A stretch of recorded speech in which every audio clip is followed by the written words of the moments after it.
अस्सलाम वालेकुम। This is doctor Syed शादेद।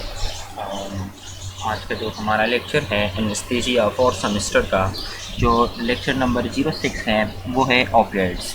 ऑपिएट्स as anaesthesia एक मेन इम्पॉर्टेंट टॉपिक है आपका, जो कि एनेस्थीसिया में इस पे बहुत ही डिटेल में हमने बात करनी है, और ये बहुत ही इम्पॉर्टेंट टॉपिक भी है आपके लिए एग्ज़ाम्स के हवाले से भी, और एज एनेस्थीसिया टेक्नीशियन भी आपके लिए ऑपिएट्स जो है एक इम्पॉर्टेंट टॉपिक है, जो कि प्रैक्टिकल लाइफ में भी आपके बहुत काम आएगा।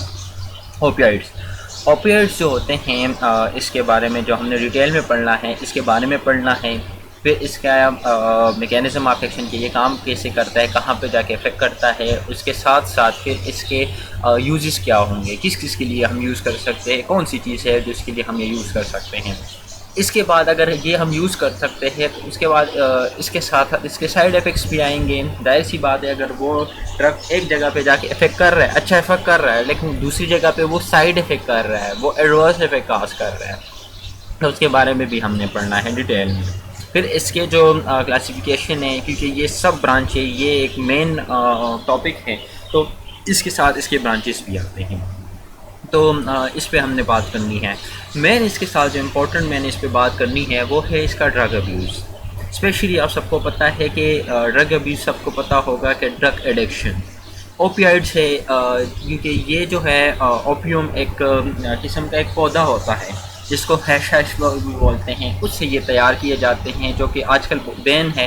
हाँ, उसके लिए फार्माकोलॉजिकल पर्पसेस के लिए ये हम यूज़ कर सकते हैं, लेकिन ऐसे हम उसको उगा भी नहीं सकते, उसके भी इस पर इतनी पाबंदी है। तो एज ए एनेस्थीसिया हम ऑपियोइड्स को यूज़ कर सकते हैं, एज ए ड्रग हम यूज़ कर सकते हैं, लेकिन ऐसे हम इसको यूज़ नहीं कर सकते। तो चलिए अपना टॉपिक पे जाते हैं। तो सबसे पहले हज़रत उमर फरमाते हैं कि कम खाने में सेहत है, कम बोलने में समझदारी है, और कम सोना इबादत है। ये हज़रत अली रज़ी अल्लाह अन्हु फरमाते हैं कि तालीम के साथ साथ हमें इनके अक़वाल पे भी ज़रा सा गौर फ़िक्र करना चाहिए, क्योंकि ये हज़रात हमें क्या फरमाते हैं। चलिए अपने टॉपिक पे आते हैं।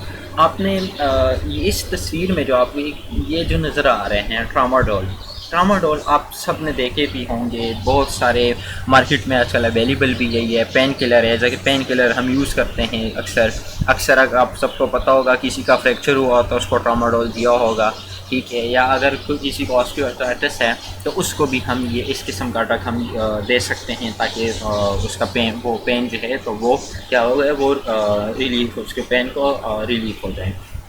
तो देखिए, ट्रामाडोल हमारे पास मार्केट में ज़्यादातर अवेलेबल होते हैं। आपको ओपियोइड्स ऐसे नहीं मिलेगा कि आपको ड्रग आएगी कि ओपियोइड्स क्या है। मार्केट में आपके इसके साथ साथ जो क्लासिफिकेशन है, उस क्लासिफिकेशन में जो ड्रग्स आते हैं, देखिए ट्रामाडोल एक क्या चीज़ है, ये एक जेनेरिक नेम है, ठीक है, और मतलब ब्रांड नेम है, सॉरी, जेनेरिक नेम इसका क्या है, ओपियोइड्स। ये ओपियोइड से ही बनते हैं।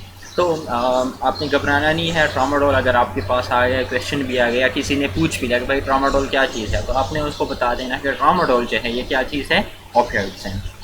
तो चले इस पे आगे जाते हैं कि ओपियोइड्स क्या चीज़ है। ओपियोइड्स जो होते हैं, ये एक किस्म के इसके रिसेप्टर्स होते हैं, मॉर्फिन लाइक रिसेप्टर्स होते हैं। मॉर्फिन भी एक किस्म की ओपियोइड्स में ही आते हैं। तो इसका काम क्या होता है, पेन को रिलीफ करवाना। कैसे करवाना मैं आगे आके इंशाल्लाह आगे इसके बाद आपको बताऊंगा कि मैकेनिज़्म ऑफ एक्शन में किस तरह ये करवाता है।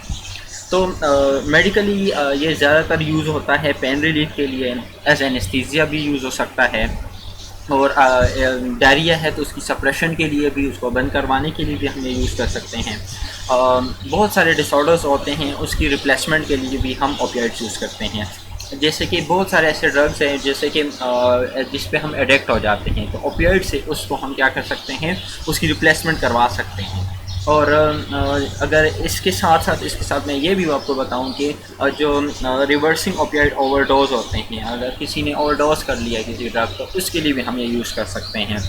अगर इसके साथ मैं आपको ये भी बताऊं कि कफ, अगर आपको बहुत ज़्यादा खांसी हो रही है, उसको सप्रेस करने के लिए भी हम ओपियोइड यूज़ करते हैं। और ओपियोइड्स जो होते हैं हमारे पास स्पेशली ये क्या होते हैं, पेन किलर के साथ साथ ये क्या होता है, एनेस्थीसिया भी यूज़ कर सकते हैं, और उसके साथ साथ हम डायरिया की सप्रेशन के लिए भी यूज़ कर सकते हैं, और उसके साथ साथ अगर कोई भी डिसऑर्डर है और उसके लिए उसकी रिप्लेसमेंट थेरेपी के लिए भी हम ये यूज़ कर सकते हैं। और अगर कोई भी ड्रग जो है वो ओवरडोज हो चुका है तो उसके लिए भी हम ये यूज़ कर सकते हैं। अक्सर बाज़ों का आपने बहुत सारे कफ सिरप देखे होंगे, उसमें जो है ओपियाइड्स यूज़ होते हैं। ओपियाइड्स जो होते हैं स्पेशली ये जो हमारे पास आते हैं, तो ये कफ सिरप्स में भी आते हैं, उसकी सप्रेशन भी करवाते हैं। कैसे करवाते हैं अभी आपको साथ साथ मैकेनिज़्म ऑफ एक्शन आपको समझ आ जाएगी। अगर आपसे कोई पूछे कि भाई ठीक है ये काम तो कर रहा है, लेकिन इसके साथ आपको ये भी पता होना चाहिए किस तरह काम कर रहा है, तो उसके लिए ज़रूरी आपके लिए क्या है कि आप उसके मैकेनिज़्म ऑफ एक्शन पे बात करें।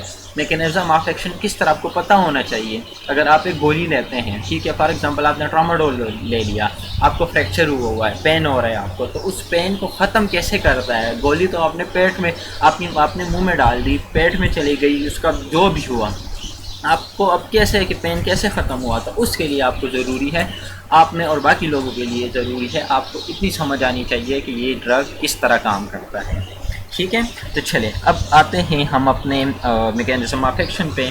तो मैकेनिज़्म ऑफ एक्शन पे जाने से पहले मैं आपको एक डायग्राम बताता हूँ कि किस तरह एक जो क्या होता है हमारे पास ओपियोइड्स जो होता है वो किस तरह काम करता है। देखिए, हमारे पास जो हमारे स्किन पे होते हैं, यहाँ पे नोसिसेप्टर्स होते हैं, ठीक है। नोसिसेप्टर पेन रिसेप्टर्स होते हैं, घबराना नहीं है, पेन रिसेप्टर्स होते हैं, हमारे स्किन पे हर जगह पे मौजूद होते हैं। और उसके साथ साथ हमारे फिर बाकी ऑर्गन्स पे भी मौजूद होते हैं। फॉर एग्ज़ाम्पल अगर हमें किसी भी जगह पे अगर कोई क्या हो गया, वहाँ पे हमें इंजरी हो गई, और इंजरी के बाद फॉर एग्ज़ाम्पल हमें फ्रैक्चर हो गया, फ्रैक्चर के बाद हमारे साथ क्या होता है, हमें पेन फील होगा। बाकी सारे साइन सिम्टम साइड पे रख के हम यहाँ पे एनाल्जेसिया यानी पेन की बात कर रहे हैं, पेन की। तो पेन किस तरह काम करता है, हमें वो पेन जो जाता है वो नोसिसेप्टर्स उसको कैच करके लेके जाते हैं सेंसरी न्यूरॉन्स के थ्रू, डोर्सल हॉर्न, और डोर्सल हॉर्न के बाद फिर मेडोला, और मेडोला के बाद ब्रेन, फिर ब्रेन से मोटर फंक्शन आता है या मोटर न्यूरॉन आता है, और उस टिश्यू को या उस ऑर्गन को बता देता है कि भाई यहाँ पे पेन हो रहा है, आपने ये रिएक्ट करना है। 10 सेकेंड्स के हिसाब से होता है। तो उसके लिए सबसे पहले क्या होता है, जब फॉर एग्ज़ाम्पल आपने ये ड्रग ले लिया, ठीक है, ओपियाइड्स आपने यूज़ कर लिया, ओपियाइड्स आके जाता है, ठीक है, वो इसकी डिस्ट्रीब्यूशन हो जाती है, जैसे ही चला जाता है। तो वो मेन काम कहाँ पे करता है, मेन काम वो करता है आपके ब्रेन पे। ब्रेन पे काम कहाँ पे काम करता है, जो आपका लोकस सिस्टम होता है, ठीक है। फॉर एग्ज़ाम्पल मैं आपको यहाँ पे इससे ज़रा सा हट के हम जाते हैं यहाँ पे। फॉर एग्ज़ाम्पल आपको यहाँ पे कोई भी पेन रिसेप्टर या कोई भी पेन जो इन्वेडर है, कुछ भी आपको यहाँ पे फील हुआ, आपको फ्रैक्चर हो गया, तो वो पेन कहाँ से चला गया, वो आ गया इस तरह, आपके सेंसरी न्यूरॉन ने उसको कैच कर लिया, और सेंसरी न्यूरॉन्स के बाद उसने क्या किया, वो आगे लेके स्पाइनल कॉर्ड तक लेके आ गया। स्पाइनल कॉर्ड ने क्या किया, डॉर्सल हॉर्न के थ्रू, डॉर्सल हॉर्न के थ्रू उसने क्या, या डॉर्सल रैप के थ्रू उसने क्या कर दिया, उसने वो चीज़ कैच करके ब्रेन तक पहुंचा दिया कि भाई यहाँ पे पेन फील हो रहा है, ठीक है। ये मैकेनिज़्म आपको मैं बता रहा हूँ कि किस तरह पेन फील होता है। उसके बाद वो ख़त्म किस तरह होता है, एक ओपियोइड का काम क्या होता है, पेन फील हो गया, ब्रेन को पता चल गया कि वहाँ पे पेन फील हो रहा है, फ्रैक्चर हुआ है, उसकी वजह से बोन की कंटिन्यूटी में फ़र्क आ गया, उसकी वजह से जो मसला आता है वो आपको मैं बता रहा हूँ।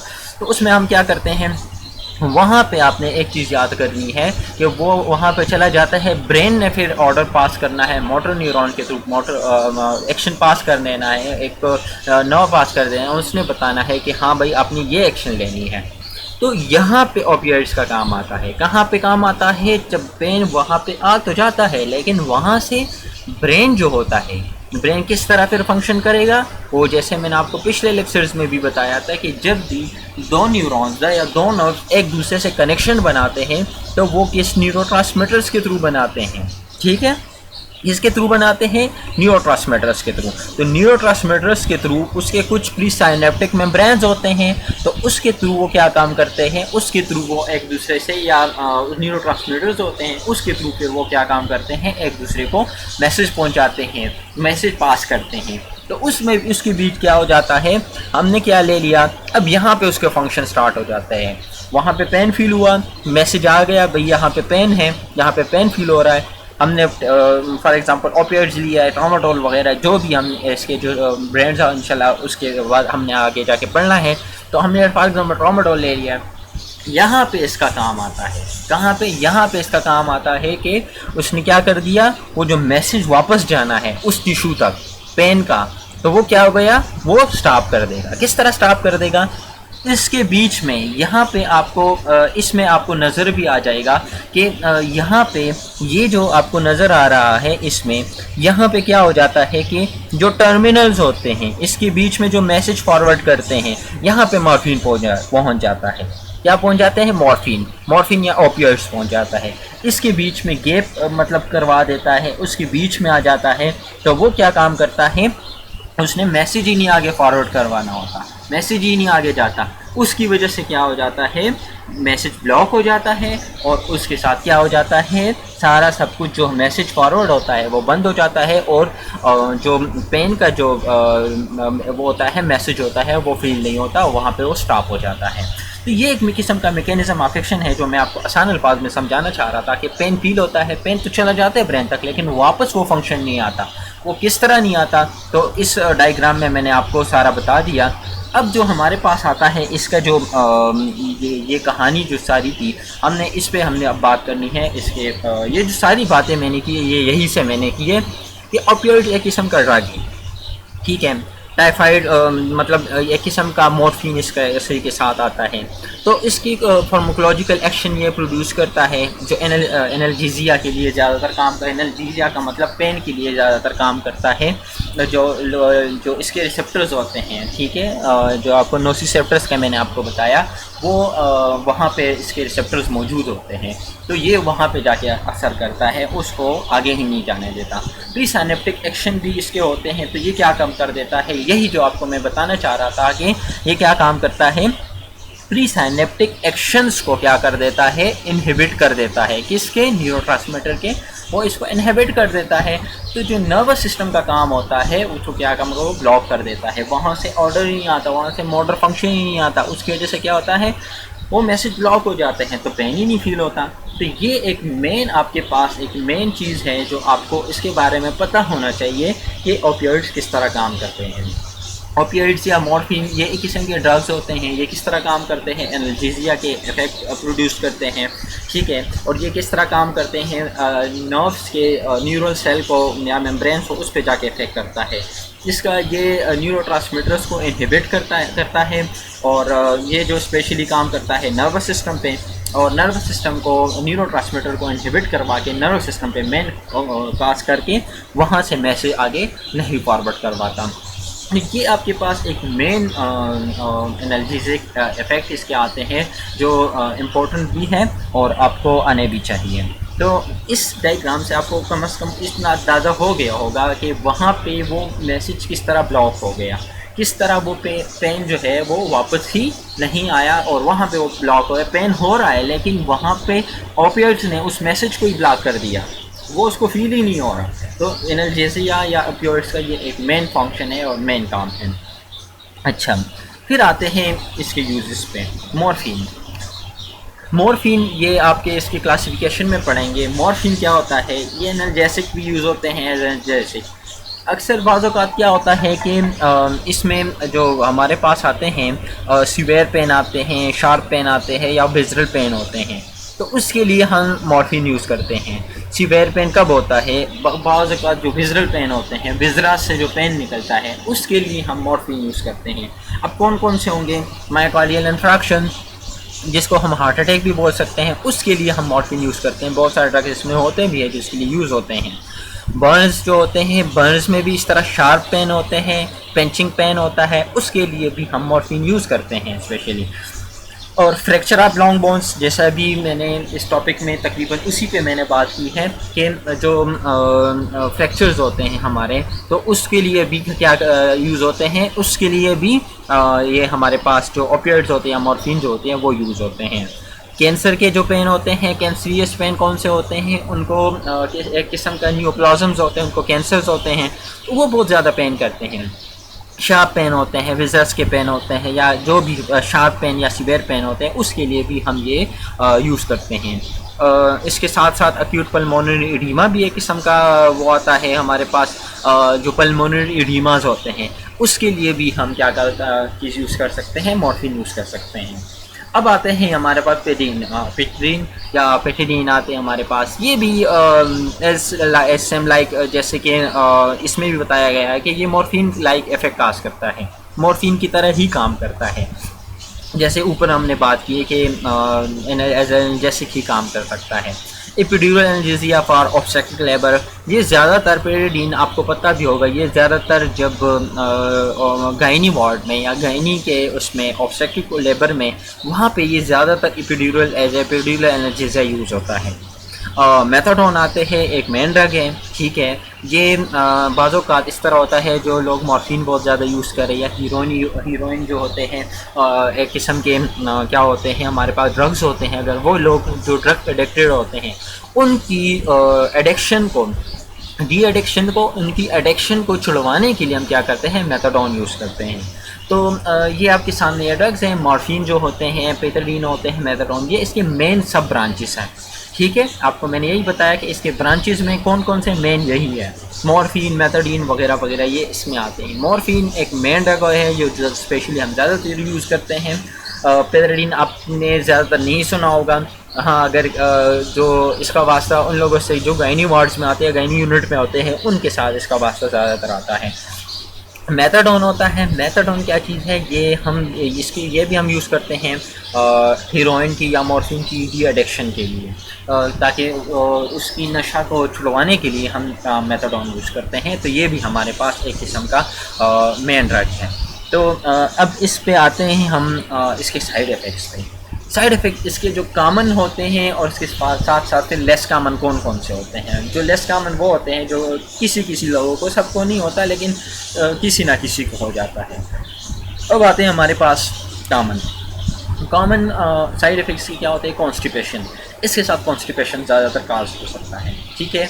मैंने आपको यही बताया कि अक्सर डायरिया के सप्रेशन के लिए, उसको रोकने के लिए, कफ सप्रेशन के लिए, या इसी तरह मैंने आपको बताया कि डायरिया की सप्रेशन के लिए स्टार्टिंग में मैंने आपको बताया, उसके साथ साथ हम क्या करते हैं, इसको हम ओपिएट्स को यूज़ करते हैं। तो उसकी वजह से अगर ये ज़्यादातर यूज़ हो रहा है तो उसके साथ क्या होगा, कॉन्स्टिपेशन होगा, ड्राई माउथ इसके साथ ज़्यादातर होता है। इस वजह से ज़्यादातर होता है कि वहाँ पे इसके जो रिसेप्टर और को भी इसने ब्लॉक कर दिया है। नोज़िया, वॉमिटिंग, ये एक मेन इसके साथ साइड इफ़ेक्ट्स आते हैं, ये तकरीबन हर ड्रग के साथ आते हैं। सिडेशन ये खास कर सिडेशन मतलब ये है कि आपको चक्कर आते, उनूदगी होती है। आपको उनूदगी का मतलब ये है कि आप मतलब इसके साथ आप आदी हो जाते हैं, आप इसके साथ सोते रहते हैं, आपको इसके एक किस्म का आपको ये होते हैं कि इसकी आप आदी हो जाते हैं। स्वेट्स, आपको पसीने भी आते हैं, पसीना इस वजह से आता है कि आपका बीपी लो हो जाते हैं, उस वजह से भी आ सकते हैं। तो ये इसके कॉमन साइड इफ़ेक्ट्स हैं। और उसके साथ जो लेस कॉमन साइड इफ़ेक्ट्स हो हमारे पास आते हैं, वो है बैड ड्रीम्स या हेलुसिनेशंस। ये ज़्यादातर उन लोगों में आते हैं जो ऑलरेडी कोई दूसरे ड्रग्स यूज़ कर रहे हैं, ठीक है, या ऑलरेडी उनको ब्रेन के कोई दूसरे डिसऑर्डर्स हैं। तो उसके साथ साथ क्या होते हैं, वो जो हमारे साथ आते हैं वो होते हैं बैड ड्रीम्स या हेलुसिनेशन। डिलीरियम एक किस्म का डर होता है किसी चीज़ से। तो ये डिलीरियम जो होते हैं स्पेशली बूढ़े जो अफराद होते हैं, जो बूढ़े लोग होते हैं, उनमें डिलीरियम की चांसेस ज़्यादा होते हैं। मायोक्लोनस सीज़र, आपको पता होगा, सीज़र्स के बारे में आपको पता भी होगा कि मायोक्लोनस, उसके साथ साथ ये भी हो सकता है, लेकिन ये उन लोगों में होता है जो ऑलरेडी किसी स्पेसिफिक डिजीज़ के साथ ऑलरेडी अटैच हो। प्रोराइटिस या यूरिकेरिया, ये किस्म के स्किन के साथ रिलेटेड डिजीज़ है, ये भी इसके साथ काज हो सकते हैं। रिस्पायरेटरी डिप्रेशन इसके साथ मेन है। रिस्पायरेटरी डिप्रेशन इसके साथ मेन इसी तरह है कि आपको मैंने यही बताया, अगर यहाँ पर ब्रेन में जाके ये उन न्यूरोट्रांसमीटर को स्टॉप करता है, तो ये जाके फिर हमारे जो रिस्पायरेटरी सिस्टम है वहाँ के साथ भी, वहाँ पे भी रिसेप्टर्स वही प्रेजेंट होते हैं, लेकिन ब्रेन में उनका काम अलग होता है और हमारे रिस्पायरेटरी सिस्टम में इसका काम अलग होता है, ठीक है। तो जिसके लिए हम ज़्यादातर वहाँ पे तो उसने काम कर दिया, लेकिन बाज़ों का ये क्या काम करता है, रिस्पायरेटरी डिप्रेशन भी काज कर देता है, वहाँ पे उन रिसेप्टर्स को क्या करते हैं, ब्लॉक कर देता है, उसकी वजह से रिस्पायरेटरी डिप्रेशन हमें होती है। यूरिनरी रिटेंशन इसके साथ एक मेन है कि इसके साथ ज़्यादातर यूरिनरी रिटेंशन भी होता है, क्योंकि इस वजह से अब ये क्यों होता है, वो इस वजह से होता है कि इसने बाकी रिसेप्टर्स को तो ब्लॉक कर दिया, इसके साथ साथ इसने जो मेन रिसेप्टर्स, जो बाकी रिसेप्टर्स होते हैं, उनको भी ये ब्लॉक कर देता है। तो कामन और लेस कामन में फ़र्क आपको पता हो, कामन आपको याद होने चाहिए, लेस कामन ये किसी लोगों में होता है, सब में नहीं होता, लेकिन याद होने चाहिए। कुछ पेशेंट आपके पास आएंगे उनको इस तरह के साइड इफ़ेक्ट ज़रूर आते हैं। अब आते हैं इसकी क्लासिफिकेशन आप सबको पता होना चाहिए। क्लासिफिकेशन ऑपियाइड्स की कहाँ से स्टार्ट होती है, यहाँ से। दो किस्म के ड्रग्स होते हैं, ठीक है, एगोनिस्ट एंड एंटागोनिस्ट। दो किस्म के ड्रग्स होते हैं, एगोनिस्ट एंड एंटागोनिस्ट। इसके दो सब ब्रांचेज है। तीसरा सब ब्रांच है वो है एंटागोनिस्ट, वो भी है लेकिन वो मिक्सड है, वो एगोनिस्ट और एंटागोनिस्ट के दोनों के बीच में है। वो क्या चीज़ है, उसमें कुछ ही ब्रांड्स आते हैं, स्पेशली ज़्यादातर इसमें जो ज़्यादातर नहीं आते वो आते हैं हमारे पास, ब्यूफेरेडाइन आते हैं, न्यूरोफिन आते हैं। ये हमारे पास एक किस्म के जो मिक्स ऑपियाइड्स होते हैं हमारे पास वो आते हैं। एंटागोनिस्ट जो होते हैं हमारे पास वो आते हैं नलोक्सोन, ये ज़्यादातर यूज़ भी नहीं होते, कुछ कंडीशन में ज़्यादातर ये यूज़ होते हैं, ज़्यादातर ये यूज़ नहीं होते हैं। तो हमारे पास जो आते हैं वो आते हैं हमारे पास जो स्ट्रॉन्ग एंटागोनिस्ट होते हैं, एगोनिस्ट होते हैं, तीन तरह के होते हैं। एक स्ट्रॉन्ग एगोनिस्ट होते हैं, मॉडरेट एगोनिस्ट होते हैं एंड वीक एगोनिस्ट होते हैं। जो स्ट्रॉन्ग एगोनिस्ट होते हैं वो मॉर्फिन होते हैं, मेथाडोन होते हैं या मिफ्रेडीन होते हैं, ये किस्म के हमारे पास आते हैं। जो मॉडरेट हमारे पास एगोनिस्ट होते हैं, जो आपको मैंने यही बताया, कोडीन आपको मैंने बताया, ऑक्सीकोडीन आते हैं हमारे पास, ये ज़्यादातर हमारे पास जो एज एनाल्जेसिया ही यूज़ होते हैं हमारे पास। जो हमारे पास जो वीक एगोनिस्ट आते हैं वो प्रोफाइलेक्सिन आता है। तो ये भी हमारे पास एक किस्म के तीन तरह के इसके सब ब्रांचेस हैं। तो क्लासिफिकेशन इसकी आपको आनी चाहिए। ऑपियाइड्स पे आपको अगर डिटेल में नोट लिखने का आ गया तो आप इस तरह भी, अगर ये डायग्राम आपने उसमें वहाँ पे आपने लिख दिया तो ये भी आपका ठीक होगा, क्योंकि इसका मेन यही ब्रांच है। एगोनिस्ट क्या होते हैं, एंटागोनिस्ट वो ठीक है, लेकिन इसके साथ साथ आपको ये पता होना है तीन तरह, agonist, mix and agonist, antagonist and antagonist. फिर एगोनिस्ट जो आते हैं वो स्ट्रॉन्ग, मॉडरेट एंड वीक। फिर उसके साथ साथ ये दो तीन नाम, एक नाम भी काफ़ी होना चाहिए जो आपको याद होना चाहिए। अब आते हैं हमारे पास जो पूरा मतलब आप इस पे हम एक समरी से नोट इस पे लेके जाते हैं कि किस तरह ऑपियाइड्स होते हैं। ऑपियाइड्स जो होते हैं किस्म के क्या कहते हैं, मॉर्फिन लाइक इफेक्ट काज करते रहते हैं। फार्माकोलॉजिकली इसको हम यूज़ करते हैं, किस लिए यूज़ करते हैं, एज एनेस्थीसिया यूज़ कर सकते हैं, सप्रेशन, डायरिया की सप्रेशन के लिए यूज़ करते हैं। बहुत सारे डिसऑर्डर्स या बहुत सारे ड्रग्स के साथ साथ जो मसले आते हैं उसकी रिप्लेसमेंट थेरेपी के लिए भी हम यूज़ करते हैं। रिवर्सिंग ऑपियाइड जो अगर ओवरडोज हो गया तो उसके लिए भी हम ये यूज़ कर सकते हैं, और कब्ज़ की सप्रेशंस के लिए भी हम क्या करते हैं, ऑपियाइड यूज़ करते हैं। अब इसका मैकेनिज़्म ऑफ एक्शन क्या होगा, मैकेनिज़्म ऑफ एक्शन पे हमने बात की कि मैकेनिज़्म डिटेल में हमने इस पर बात की कि ये क्या करता है, प्री सिनेप्टिक जो न्यूरोट्रांसमीटर उसकी इनहिबिशन को क्या कर देता है, उसको कम कर देता है। उसकी वजह से जो मोटर फंक्शन होते हैं या मोटर नर्व्स होते हैं वो पास ही नहीं होते, वहाँ से क्या होता है नर्वस सिस्टम में वो मैसेज फॉरवर्ड नहीं कर पाता, उसकी वजह से एनाल्जेसिया या पेन हमें फील वहाँ पे नहीं होता। डायग्राम से मैंने आपको अच्छे तरीके से समझा दिया। और इसके यूजेस, तीन तरह के यूजेस अगर आपने इस तरह लिख दिया कि मॉर्फिन, पेनिटिडिन एंड मेथाडोन, ठीक है, तो अगर मॉर्फिन पे भी आपने लिख दिया है तो कोई मसला नहीं, अगर आपने ऐसे अलग अलग भी लिख दिया तो उसका भी कोई मसला नहीं। लेकिन इन तीनों के साथ आपको इस तरह याद होगा कि ये एक स्ट्रॉन्ग क्या चीज़ है, हमारे पास स्ट्रॉन्ग ऑपियाइड्स आते हैं हमारे पास। इसके बाद फिर हमने इसके साइड इफ़ेक्ट्स आ गए, वो है हमारे पास common side effects and less common side, इस पर हमने डिटेल में बात की, और इसके क्लासिफिकेशन ये आपके पास याद होना चाहिए। इंशाल्लाह जो हमारा नेक्स्ट लेक्चर होगा वो है हमारे पास फिनोथाइजाइन। फिनोटाइजाइन जो होते हैं इसमें हमने डिटेल में बात करनी है। ये बेंजोडाइज़ेपिन के साथ ही फैमिली में आते हैं, इसमें हमने डिटेल में बात करनी है। तो उम्मीद है आप सबको समझ आ गई होगी। और इस लेक्चर के नोट्स अगर किसी को भी चाहिए तो इस पे मुझे जीमेल करें, तो इंशाल्लाह आपको नोट्स आपको मिल जाएंगे। तो उम्मीद है आप सबको लेक्चर की समझ आ गई होगी। कोशिश करें कि हर एक लेक्चर के, फॉर एग्ज़ाम्पल ये लेक्चर है, अगर आपको इस तरह मिल गया तो आपने उसके 10 MCQs बनाएं। 10 MCQs के साथ क्या होगा कि आपके MCQs के साथ आपके MCQs बैंक भी वहाँ पे क्रिएट होगा, और साथ साथ आप उस टॉपिक को डिटेल में पढ़ेंगे। MCQs मुश्किल से मुश्किल बनाएं, ना कि आप इंटरनेट से बैठ के बनाएं, नहीं, टॉपिक से बैठ के बनाएं। अगर टीचर का एक लफ्ज़ आपके दिमाग में बैठ गया तो एग्ज़ाम में वही चीज़ आपके काम आएगा। थैंक यू और अल्लाह हाफ़िज़, अपना ख्याल रखें।